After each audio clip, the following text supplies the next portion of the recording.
pikërisht sot që Shqipëria shënon 3 vjetorin e antarësimit në NATO, ne kemi të ftuar në studio një general të lartë të ushtrisë shqiptare. Në Shtetet e Bashkuara ndodhet të ditë për takime me zyrtar amerikan të mbrojtjes, shefi i shtabit të përgjithshëm të forcave të armatosura të Shqipërisë, general majori Xhemal Gjungshi, dhe ne kemi atë sot të ftuar në studio. Mirëmbrëma, general.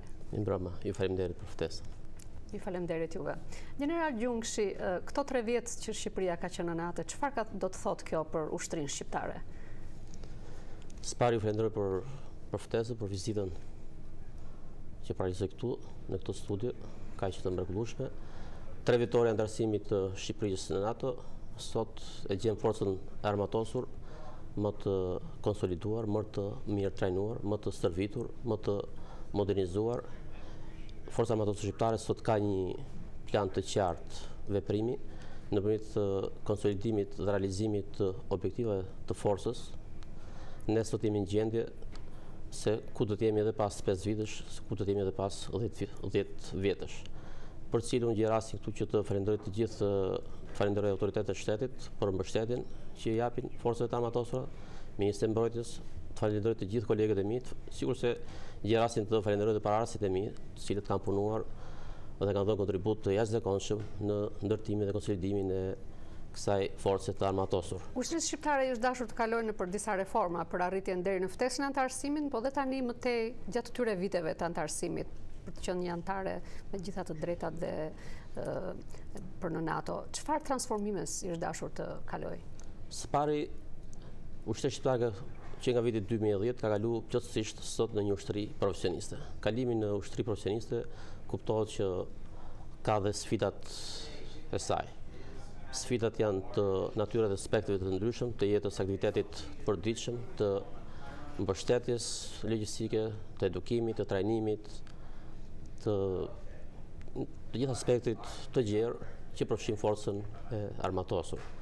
Të thojë që ne sot, e theksova dhe më parë, jemi shumë të mirë trajnuar, kemi në këtë mirë trajnim, kemi një mbështetje të jashtëzakonshme të partnerëve tanë dhe një mbështetje të jashtëzakonshme kemi të partnerit strategjik të forcave armatosura shqiptare dhe shtetit shqiptar, kemi mbështetjen e Shtetit Bashkuar të Amerikës. Çfarë reformash është dashur ushtrisë shqiptare gjatë këtyre 3 viteve si një anëtare e NATO-s?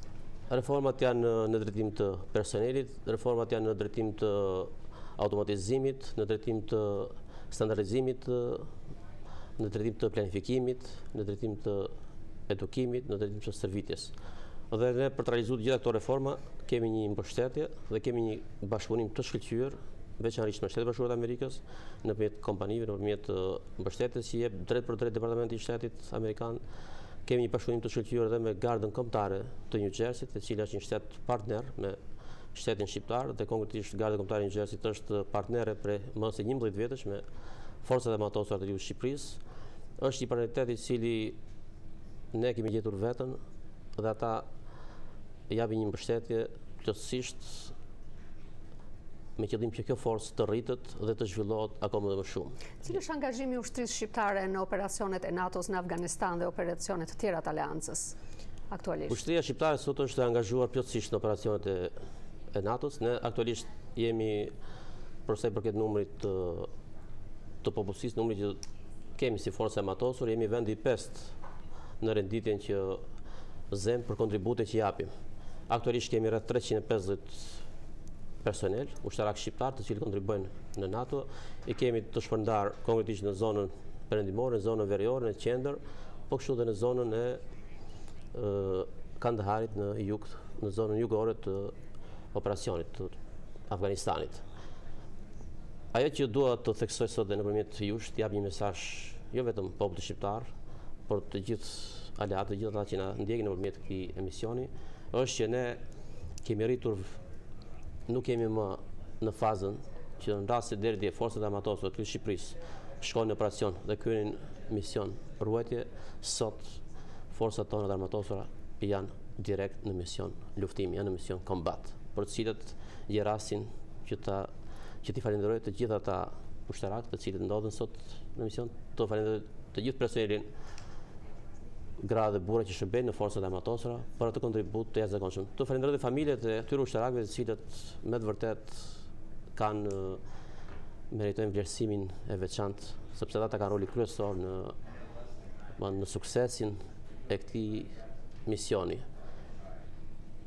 Ajo që duhet të them është që trupat tona në mision ndajnë, japin gjak ushtarit amerikan, ushtari amerikan jep gjak ushtarit shqiptar, pra janë lidhje gjaku që veprohet dhe që operohet. Dhe kjo është një pra në kushte plotësisht të barabarta. Janë në kushte plotësisht të barabarta. Ne kemi me garën kombëtare të New Jersey, kemi ekipin OMLT, i cili pak para 2 javësh le të themi, ekipi i parë përfundoi misionin, u kthye në atë dhe ka vajtur ekipi i dytë. Ndërkohë kemi vazhduar me ekipin e tretë stërvitjen dhe kemi deklaruar pjesëmarrjen e ekipit 4 OMLT. Gjë të cilën unë ja deklarova dhe homologut tim, në kryetarit të shefëve të shtabeve bashkuara të Amerikës, për të cilën u takova në Pentagon, general Dempsey, dhe gjerasin që ta falenderoj për kohën që mori.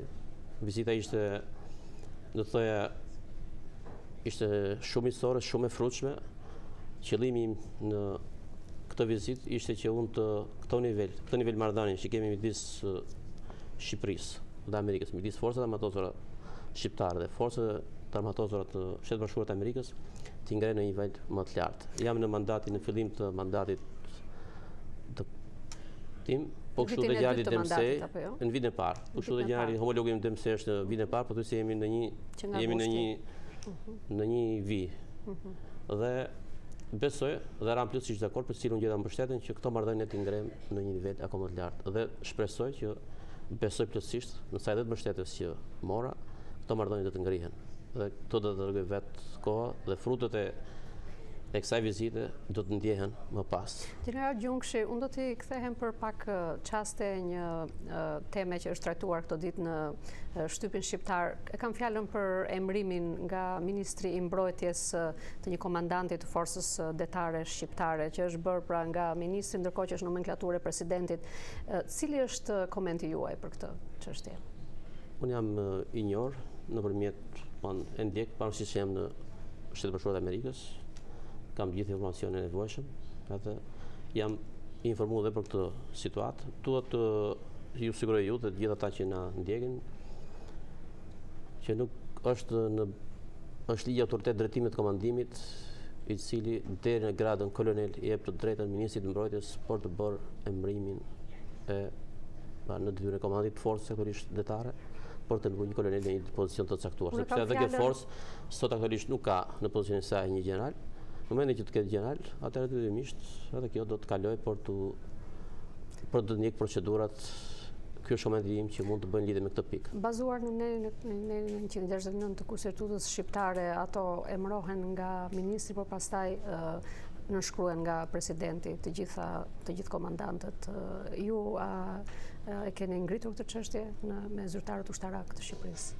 Më duhet t'ju sqaroj edhe një herë që emërimin deri në gradën kolonel e bën ministri i mbrojtjes. Tu nuk kemi të bëjmë me një general që ministri ka emëruar në detyrë pa e dekretuar te presidenti i Republikës. Zoti Gjungshi, unë ju falenderoj për intervistën dhe uroj gjithë mirë. Ju faleminderit dhe ju.